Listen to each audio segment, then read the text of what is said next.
Welcome to Spicy Sunflower Tarot. This is going to be a reading for the sign of Leo.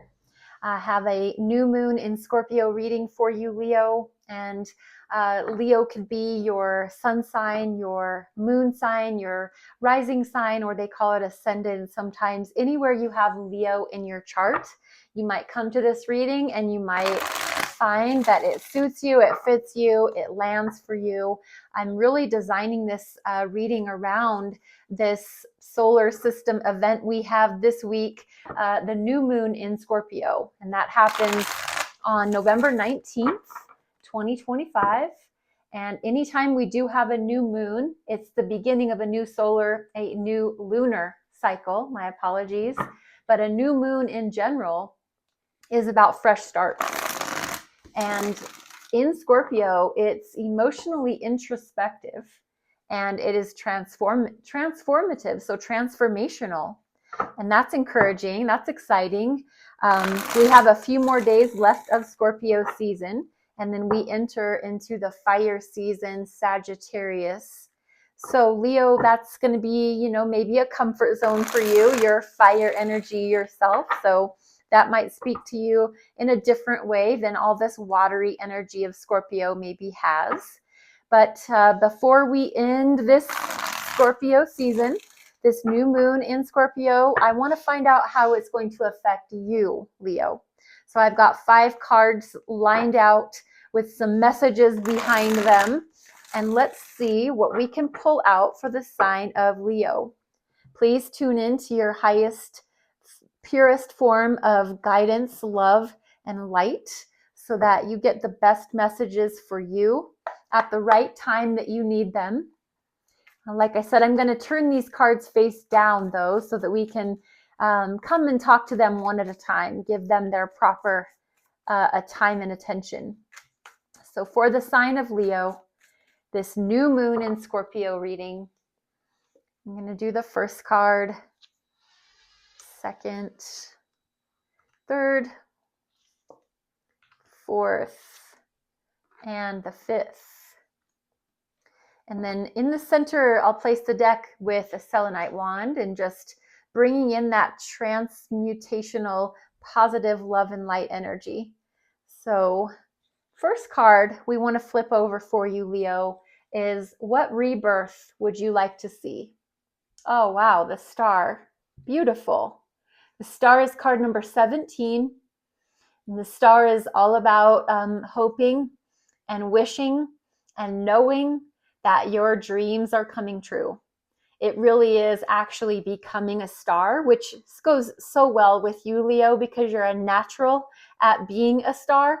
You're a natural at taking the stage. You're a natural at being shined on and the spotlight on you. And I don't mean that in any negative way whatsoever. I think that you are a natural at taking the stage and being celebrated and acknowledged. I think that you are one of those signs that accepts that graciously. And I think that the star energy here as the rebirth that you would like to see is the opening up of people seeing you and what you're capable of, the kind of professionalism that you bring, the star-like qualities that you have, that you can speak openly to an audience, that you have confidence, that you are trustworthy, that you bring these really awesome qualities to any place that you are. If that's your hobbies, if that's in your workplace, if that's in your family, I think that you are a star. You do shine brightly no matter what. Even if on a bad day, I think a Leo still shines brightly. And the rebirth that you would like to see is maybe just a reinvigoration of your self-concept or the concept of others and how they see you and view you. But you are a star. That movie, A Star is Born, is coming to mind. So A Star is Born. I think that's the rebirth that is something for Leo in this time frame. The best way for you to reconnect with your passions is the Knight of Swords. And the best way for you to reconnect with your passions is for you to communicate about them. A Knight of Swords moves towards communication, or they move away from communication. The Knight of Swords can go either way. Either way they're moving. They're either moving away from it, they don't want to have that conversation, they don't want to have that talk, or they do. Maybe they very much do. So there's two ways to look at this, but in order to reconnect with your passions, it's going to be up to you, Leo. Are you going to go towards a conversation, or are you going to move away from it? Are you going to, is moving away from the conversation in your best interest? Is that the best way for you to solve the problem, or whatever it is that's gotten in the way of your passionate pursuits? Is moving away from the conversation going to protect that, or is it going to make it harder to find those? Maybe a conversation is going to be healing, but maybe a conversation would also bring more problems than what you as a Leo think are worth. What's going to help you in this star energy? This is how we're going to give a rebirth in this time frame. And so if talking about things is going to help you, then that is good. If talking about things is going to harm, then maybe not talking about it is in the best interest of everybody. What ways have you been self-sabotaging yourself, Leo? The Wheel of Fortune. This is karma. So the first thing that comes to mind when I see Wheel of Fortune show up in a self-sabotaging way is we always have a choice when something happens to us or around us, if we're going to react or we're going to respond.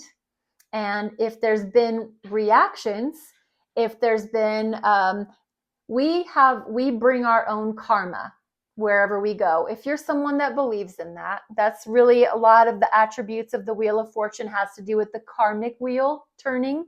And we get what we think about, we get what we give, whatever you've been putting out into the world, receiving that back.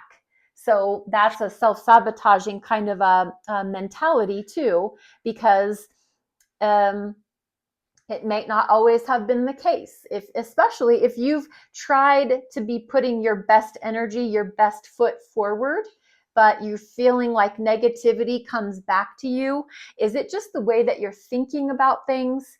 There's something about this Wheel of Fortune, and this can also be actual physical fortune. It can be you preventing your abundance financially. This can be the Wheel of Fortune, literally like the game show where we're pulling in good abundance. It's ruled by the planet Jupiter, and Jupiter is all about good luck and good fortune. And so if this is in your self-sabotaging category, what ways are you getting in your own way?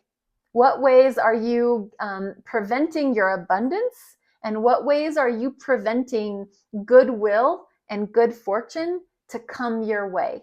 Something to consider. I know everybody's going to be different. This is a general reading, but these would be points of consideration, maybe even to journal about. Consider the Wheel of Fortune showing up in your self-sabotaging category. What ways are you getting in your own way where good luck and good fortune are concerned? And then we have, how can you be your own best cheerleader? Seven of Swords. Seven of Swords is self-sabotage, literally.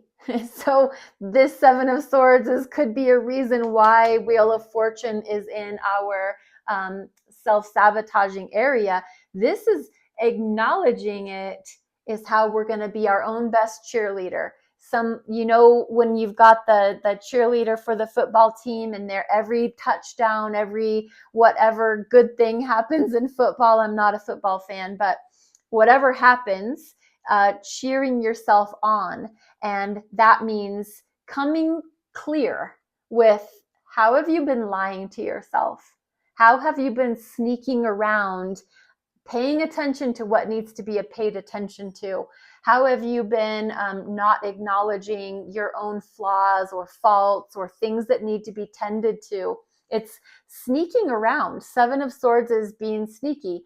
And so this is showing up in you being your best cheerleader in my opinion, the best way for you to cheerlead yourself on is to acknowledge what you've been doing to get in your own way, what you've been doing to block your abundance, to block your fruitfulness. That's how you're going to be the best cheerleader for yourself, is by being honest about whatever has been blocking you. The last card is the outcome, and it's the Eight of Pentacles. This is awesome as an outcome for the new moon in Scorpio. The outcome, the result, is going to be you being the master of your craft. I don't think that you as a Leo have much trouble with owning that label of being a master of your, like a subject matter expert, being the master of your craft. So someone that you give a Leo the job and they're going to learn every facet and aspect of that so that they can be the best at it possible. It is learning the job inside out, upside down, backwards and forwards, so that you could write the training manual for it if need be. This can be for your own life. This can be for your career. This could be in your personal life. But either way, you have learned so much about such a specialized area that you are considered an expert in your field. And you're someone that others are looking to for advice or wisdom or whatnot. So Eight of Pentacles as an outcome card, very positive. I love that for you, Leo. I hope this reading helps you in some way, shape, or form. If it speaks to you, if it calls out to you, I would love to hear your comments. But any likes, subscribes, follows, reposting, sharing the videos, very appreciated. Thank you so much for being here, Leo, and I wish you the very best.